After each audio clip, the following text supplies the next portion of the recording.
Oke guys, selamat pagi ya tentunya ya.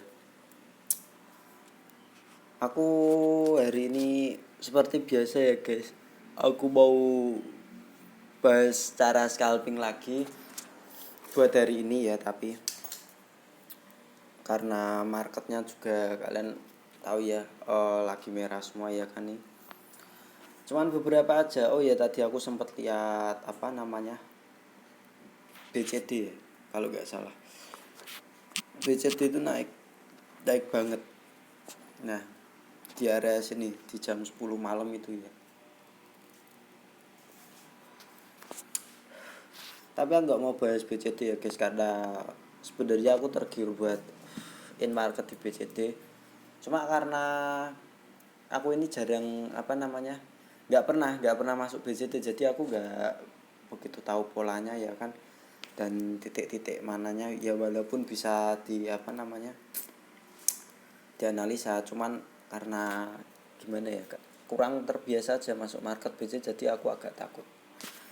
Jadi seperti biasa aku mau bahas tentang simetik lagi nih ya.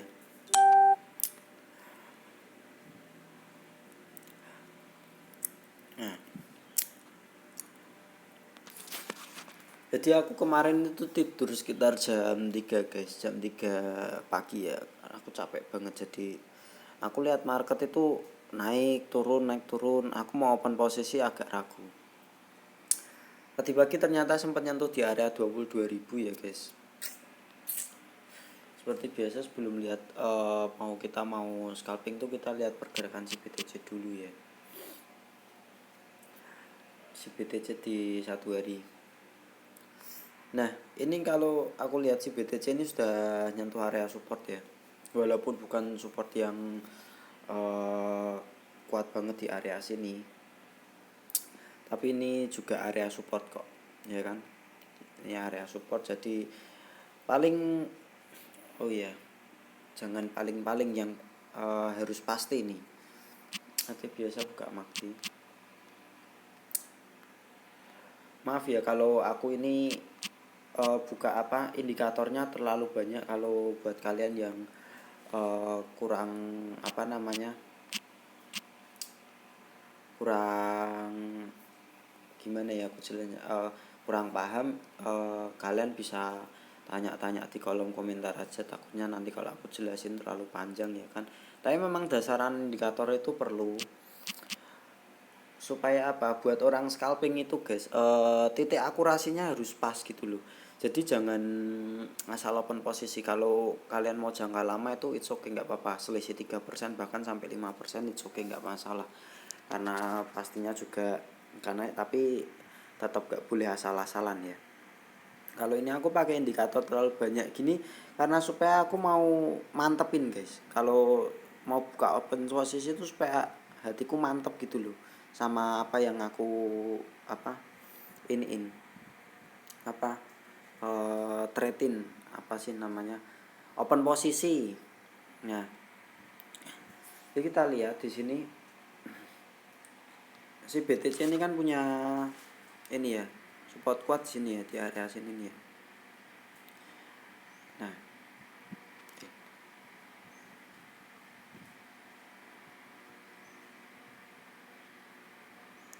area support loh.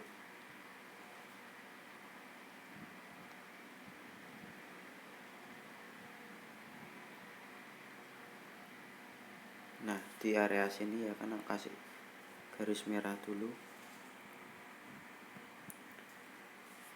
Nah, BTC ini punya garis support kuat sini. Ini time frame 1 hari ya.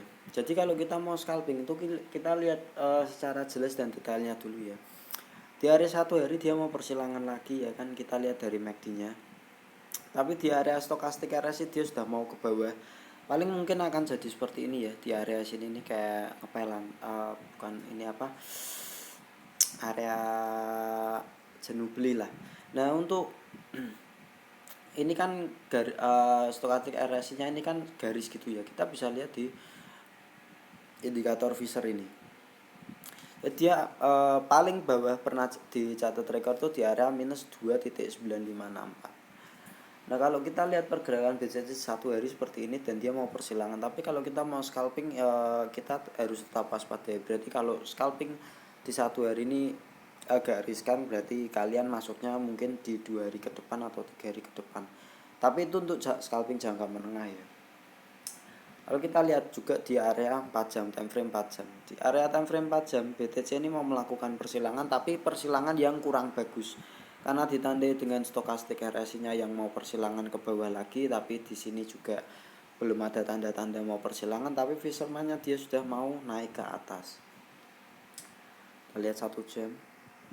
Nah, di 1 jam sendiri dia main di area resisten ini ya, support 0.1377 ya di Fisherman-nya, dan di area stokastik RS-nya dia sudah mau melakukan persilangan. Seperti biasa MACD-nya juga kurang bagus untuk melakukan persilangan, sama seperti di time frame 4 jam tadi. Kalau kita di area 15 menit ini sudah terlalu over ya, masuk ke area berapa ini, 0,6255 buat Fisherman-nya juga, dan stokastik RSI ternyata sudah melakukan persilangan dulu, dan ternyata persilangannya jelek banget ya guys di area MACD-nya ya. Ini sekupil banget gitu, nggak bagus banget lah kalau kita lihat di time frame 5 menit, dan dia sudah untuk ke area bawah ya, dan sudah ini kalian lihat kan antara persilangan MACD dan RSI dan juga Fisherman juga nggak sinkron, jadi ini area kurang bagus untuk in market ya. Jadi kita tunggu dulu aja. Kalau seperti ini BTC grafiknya kita tunggu aja. Biasanya kita bertumbuh sama Bollinger Band aja. Aduh, hilang semua malah.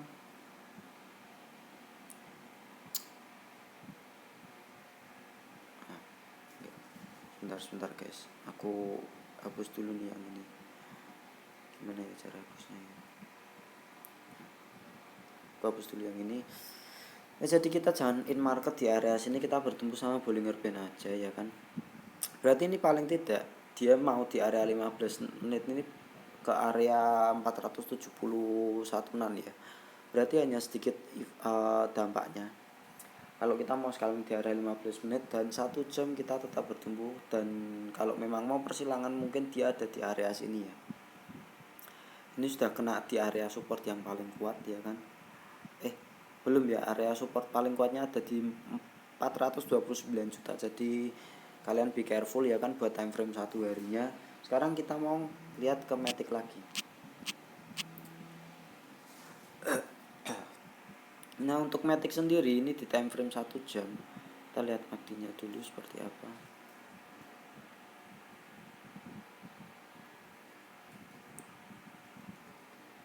Sebenarnya tadi aku mau masuk market itu guys BCD, tapi aku takut ternyata dia memang benar-benar naik nukik tajam banget. Aku takutnya aku ketinggalan ya kan. Jadi aku kalau sudah buy di atas takutnya nanti merosot gitu. Soalnya dia kenaikan sudah sekitar 50% lebih, bahkan tadi sempat nyentuh di area 68%. Oke, di Matic ini 1 jam dia masih ternyata dia persilangan ke bawah ya. Persilangan ke bawah, dan ini sinkron juga ya area MACD, stokastik RSI dan juga Fisherman-nya juga. Dia memang mau benar-benar persilangan ke bawah. Seharusnya di area 15 menit dia ke bawah. Ya betul ya kan, dia sama ngikutin kayak BTC, persilangannya juga nggak begitu bagus. Tapi kalau buat kalian yang modal cukup gede, kalau kalian pasang buy di area 19.600 lalu sell di area 2700 itu sudah sangat bagus, karena itu sudah 3% ya. Di area 5 menit dia sebenarnya ini kalau kita lihat dari area Bollinger Band, walaupun ini melakukan persilangan, tapi seharusnya dia tidak akan tembus-tembus ke lebih dari Bollinger Band ini ya. Pasti dia akan melakukan pemantulan dulu dan juga akan mengambil renggang lebih gede lagi ya Bollinger Band-nya juga. Lalu dia akan melanjutkan penurunan lagi untuk memenuhi syarat bukan memenuhi syarat ya, supaya gimana sih aku bilang, supaya menyinkronkan antara area 5 menit tadi sama 15 menit tadi ya. Jadi jarak interval 15 menit dia memang benar-benar akan jatuh. Aku mulai akan open posisi ini di area sekitar ini ya guys, 19.600 lagi di area supportnya dia yang pernah dibentuk, tapi nggak menutup kemungkinan juga. Tapi di 1 jam dia ini mau jatuh lumayan dalam juga ya. Jadi kalau aku prediksi mungkin di area 19.700-an, 20.000 ke bawah itu, tapi nggak mungkin nyentuh sampai area 18.000 atau 19.000 pas lagi ya, karena mengingat BTC ini sudah mulai sedikit recovery juga. Kalaupun memang Matic akan terjun seperti ini lagi, dia recovery dengan sangat cepat ya, kalian bisa lihat sendiri ya. Aduh, astaga, manyun manyun.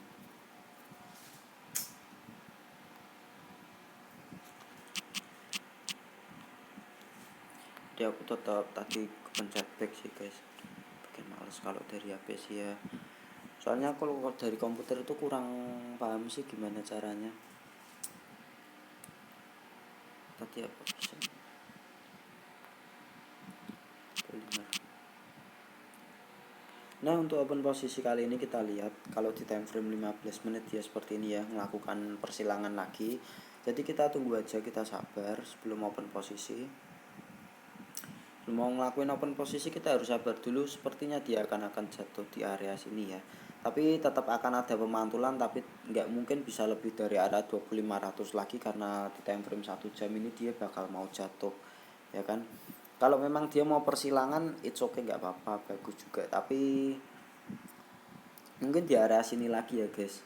Untuk antisipasinya di area 19.400 atau 19.500 lagi ya. Kalau memang mau jatuh terlalu dalam lagi, dia akan recovery dengan sangat cepat ya, seperti area sini nih ya. Dia jatuh ke area 18.000, 18.800 ya tepatnya ya. Lihat dia melakukan recovery dengan cukup cepat juga di area 22.000, itu sangat gede ya impactnya ya. Jadi sekitar 6-7%. Untuk yang scalpingan itu impact yang besar juga. Tapi kalau untuk investor jangka panjang itu bukan impact yang, bukan efek yang terlalu ini ya, apa, besar banget gitu ya. Kalau di time frame 4 jam tuh dia masih sama seperti kayak BTC tadi, dia kurang bagus ya persilangannya ya. Walaupun di RSI sudah menunjukkan persilangan, Fisher juga sudah menunjukkan persilangan, jadi dia ada area tolak di area 1.643, 16643. Kalau kita lihat di time frame 1 harinya, dia ini sudah di area terlalu bawah juga. Jadi aku berharap dia akan melakukan persilangan ya kan. Jangan sampai jatuh terlalu bawah lagi, karena aku berharap ini si Matic jangan jatuh lagi ya. Apa BTC juga jangan jatuh terlalu dalam lagi ya, walaupun setidaknya recovery-nya dengan cepat ya. Aku lebih suka lihat market hijau daripada harus scalpingan di market merah, karena scalpingan di market merah itu guys, kita ini bersabarnya bukan untuk take profitnya, tapi kita bersabarnya itu untuk jaring bawahnya. Dan untuk jaring bawah itu biasanya kita harus kita bangun pagi, pagi seperti ini ya, itu mulai jatuh tuh di area sore-sore hari gitu guys. Jadi bisa jadi hari ini melakukan kayak sideways dulu sementara. Jadi untuk time frame 1 hari ini, kalau aku mau ambil di area sini, kemungkinan besar tuh di hari Senin baru aku bisa ambil take profit di area 24.000 ya. Tapi kalau area 15 menit sendiri aku mau open posisi ya kan. Berarti tadi aku mau open posisi di area sini 18.863, dan dibantu dengan ini ya tentunya ya, Fibonacci ya, supaya lebih tepatnya lagi saat open posisi dia tidak jatuh bukan tidak jatuh, supaya kita lebih tepat ambilnya. Karena kita scalping ini setiap 100 atau setiap persennya tuh berharga banget ya guys. Mengingat buat kalian juga yang kalau bermain scalping modal gede juga ya. Nah, di sini ada area kontraksi yang dimana dia melakukan sedikit perlawanan ya di area 20.000 ini atau 0.61 seperti di Fisherman-nya ini juga ya. Dia ada melakukan perlawanan di area 0.1704 karena dia menyentuh support yang kuat juga. Kemungkinan besar dia akan memenuhi ini ya, di area 19.391, atau bahkan kalau memang mau jatuh lagi ke area 18.700. Tapi untuk saat ini mungkin agak sulit juga ya. Tapi tidak menutup kemungkinan, karena yang namanya analisa itu hanya bisa meminimalisir risiko dan juga untuk memaksimalkan profit yang bakal kita take gitu loh. Jadi walaupun analisa tidak bisa dipatok 100% benar, tapi kita tidak boleh juga secara gamblang bilang kalau analisa itu nggak terlalu penting-penting amat. Jadi tetap penting kalian analisa, apalagi yang buat main scalpingan. Nah, jadi kemarin aku belum sempat buy apa-apa ya kan. Kemarin aku mau buy nggak jadi waktu aku live itu, karena aku lihat market ini memang sedang buruk ya kan. Apalagi digempur lagi berita ini apa namanya dari Cina sama Elon Musk itu ya. Jadi sekitar tanggal 17 kayaknya kalau nggak salah, 17 atau bulan apa ya? April atau Mei ya? April kayaknya. Kalau nggak pertengahan Mei itu dia sekitar ada 5 hari untuk recovery balik lagi ya, untuk melakukan reversal paling tidak. Jadi ini kita harus tunggu sekitar sampai hari Minggu mungkin untuk recovery balik lagi ke area normal ya. Kalau Matic itu area normalnya di area 26.000 sebenarnya. Jadi aku berharap banget aku ini scalping hari ini untuk harian, memenuhi profit harian aja, dan aku bakal di hari Minggu ini buy lagi untuk jaring bawah lagi ya, tentunya sambil lihat market juga. Jadi buat kalian yang mau ambil apa scalping di hari ini, aku saranin di area ini ya. Kalian buka dua open posisi aja di area 19.500 sampai 18.600. Itu untuk hari ini aja. Jadi kalau kalian merasa yakin dengan open posisi ini, jadi mantepin aja ya kan. Tapi kalau memang kalian atau analisa ini salah ya kan, jadi kalian siap-siap untuk area stop loss ya, 3% dari modal kalian ya. Jadi kalian sediain juga dikalkulasi juga kalau modal kalian 10 juta, berarti kalau sudah minus lebih dari 3% kalian harus stop loss atau area dimana kalian tidak jatuh terlalu dalam lagi ya. Jadi diusahain jangan sampai lebih dari 3% saat kalian mau stop loss. Karena apa guys? Kalau bisa lebih minim dari itu, tapi kita juga sambil lihat pasar ya kan. Jadi analisa itu sangat penting ya kalau aku bilang ya. Dan aku ingetin lagi buat kalian, jangan ini apa namanya, bingung atas keputusan yang kalian ambil. Karena apa? Semakin bingung dengan keputusan yang kalian ambil terus tapi kalian ngeyel untuk beli, itu akan menyebabkan kebimbangan atau mental psikologi kalian itu ini guys apa namanya, bertabrakan ya kan. Jadi kalau ibarat mental kita itu seperti MACD dan RSI, kalau kita nggak sinkron kita jangan beli aja ya kan. Jadi kalau kita yakin untuk beli kita jangan bingung. Saat open posisi pun juga kita harus apa namanya gunakan teknik-teknik tertentu ya. Kalau aku ini biasanya seperti Fibonacci Pitchfork dan retracement dan indikator beberapa untuk alat bantu aku analisa ya. Oke guys, jadi sekian dulu video dari saya. Seperti biasa ya, kalau video ini membantu kalian, mohon supportnya atau bantuannya.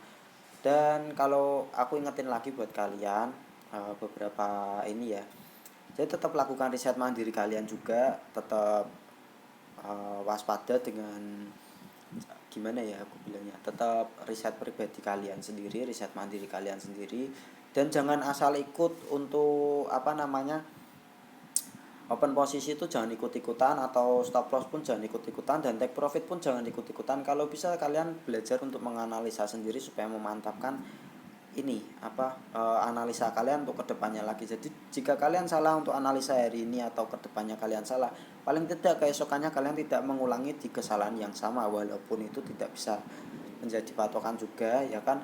Tapi setidaknya kalian berkembang dalam dunia trading seperti ini ya, apalagi di spot market kalian butuh kesabaran yang sangat tinggi lagi. Jadi demikian video dari saya. Buat kalian yang merasa terbantu, support aku ya kan, tetap analisis mandiri kalian sendiri. Dan thank you, selamat pagi juga buat kalian, salam profit, thank you, goodbye.